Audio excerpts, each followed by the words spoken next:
Magandang araw mga ka-tracker, welcome sa ating YouTube channel vlog. For today's video, ipakita ko lang sa inyo itong recondition unit namin para maging sample unit namin sa mga Japan Surplus unit po namin dito sa loob ng planta. Nandito po tayo sa Calipil Marketing Corporation, Barangay Mambugnas, Bacoor, Cavite, ang nagbebenta ng mga Japan Surplus truck simula small unit hanggang big unit.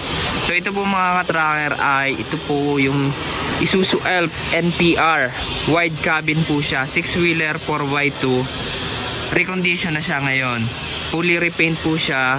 Ayan, may sariling kulay, may ano na po ito, kliyente, may plaka na nakarehistro. So ipakita ko lang po sa inyo para makita nyo yung final output ng mga recondition unit namin. So yan po yung itsura. Yung ating pong cab ay two colors, white and blue. Ito po, ang capacity nito, gross weight niya 4,200, net capacity naman na 2,100, 3 passenger kasama na yung driver. Meron siyang windbreaker, ayan, maganda, may windbreaker, complete standard electrical lights and accessories. Ayan po, may plaka na, kompleto po yan, oh. Yung mga wiper blades po niyan bago. And then yung loob naman ito, dito muna tayo sa loob para makita nyo. Ayan, so ito hindi pa naman masyadong tapos, may mga ayusin pa dito. Brand new dashboard na rin ito, i-detailed pa to, lilinisan kapag ilalabas. So naka-upholster rin na yung mga upuan, merong center seat chair.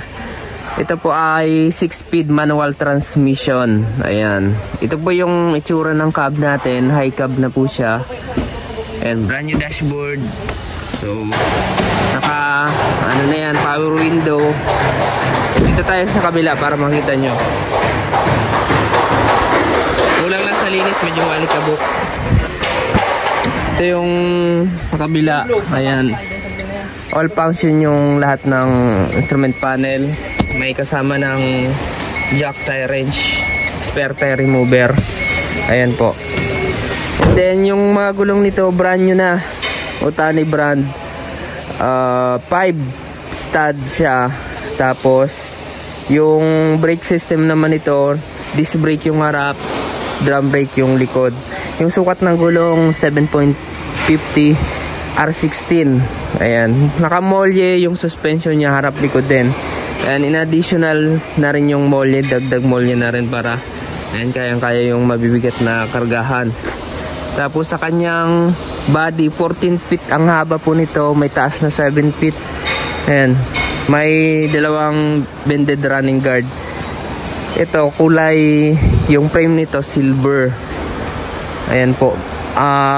Ang mga clearance light niya, 3 kabilaan, pati sa taas meron yan, likod hanggang dito sa unahan. Tapos yung air cleaner niya ni-relocate, nasa taas po, nasa likod nitong windbreaker. Ayan, para iwas sa baha, hindi mapasukan yung makina kapag sumulong sa baha. So dagdag ano na rin yan, ganda sa ating unit kasi yan. So safe yung makina natin. Brand new battery na rin, 2SM. Yung chassis nito sa Rio, ayan o, all steel na rin po yung body natin. Simula baby chassis, soleras hanggang flooring. Ayan po yung ating aluminum close band. Ito po ay rivetless aluminum close band po siya. Ito po yung loob niya para makita nyo. Pakita ko sa inyo, buksan natin. Ayan, ito po naka ano na, naka galvanized iron yung panel sa loob. Ito po, meron pa yung plywood sa pinakaloob niya. Ayan, checkered plate, steel flooring na rin. Tapos may dalawang van light. Ayan po.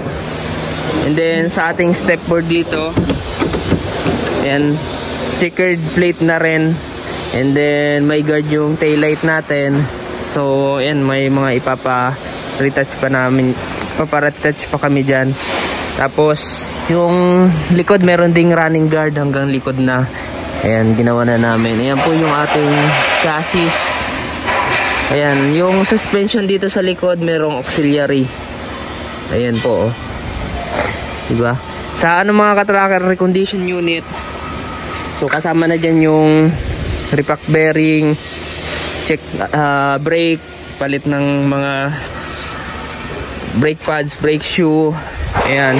Sa makina, change oil, tune up, palit ng mga filters. And then suspension, yan, dinagdagan na po ito.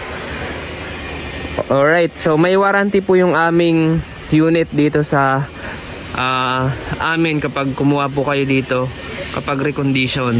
So mayroon pong warranty, 2 months warranty po sa small unit, 1 month warranty po sa big unit. Alright, so yung registro mga katracker, and kayo po yung first owner nito kapag nagbili kayo ng Japan Surplus. Ito po, meron po kami ditong CBU, meron kaming CKD. So alright mga katracker, nakita nyo na yung unit. Kung nagustuhan nyo tong unit, paki-like, share, at kung hindi pa po kayo nakaka-subscribe sa ating YouTube channel, mag-subscribe. Ayan, mag-subscribe na. And then meron din po tayong FB page, Tracker Moto PH. Paki-like and follow naman po ng ating page. Sa mga gusto po mag-inquire, kindly contact us on our FB page. Maraming salamat. So God bless. Bye-bye. Ayan, munti ko pa makalimutan, yung presyo pala nito ay nagre-range po ito ng 1M to 1.1 depende po sa specs na ilalagay. So pwede pong bumaba, pwedeng tumaas. So punta lamang po kayo dito, visit po kayo Monday to Saturday 8 AM to 5 PM. Ayan, dala po kayo ng trusted mechanic nyo para makapili po kayo ng unit. Yung mga unit po namin na available as is condition, saka lang po natin i-recondition kapag napili nyo na. Maraming salamat, bye bye.